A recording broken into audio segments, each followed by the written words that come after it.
kuna kuja kufa kiongozi mashuhuri Kenya hii, hawa viongozi unaoona mmoja wao anaenda kufa mashuhuri, atakapokufa itawekwa kwa gazeti, magazeti itakuwa kilio, darkness. That is a vision.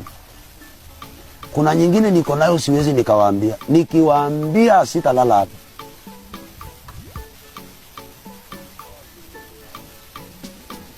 Lakini si nimesema kabla haijafanyika. I told you, if one is a real servant of God, let him give a prophecy boldly and let us wait. Pastor, do you know that person? Yes. Unamjua?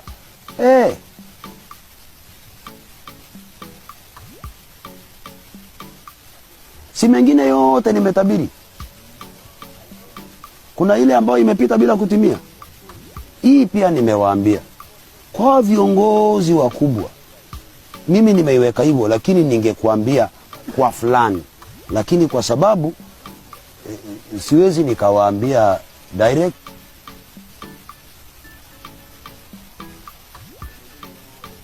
na itawekwa kwa gazeti, and it will be very painful and it will shock the whole country. Watu hawatawaamini. Hata hakuna mtu ataandamana, mtabaki tu ukiwa mfanya.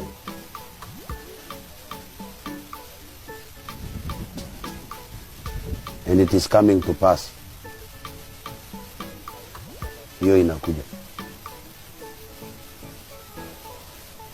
Kwa nini unaongea in Proverbs? In Proverbs, nobody can believe that. If you could believe what I said, you better believe what I say now.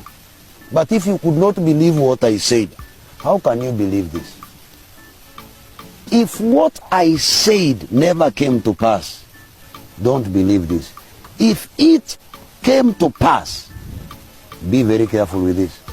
It is coming to pass. Kuna nyingine siwezi nikawaambia. I know it like yesterday and today.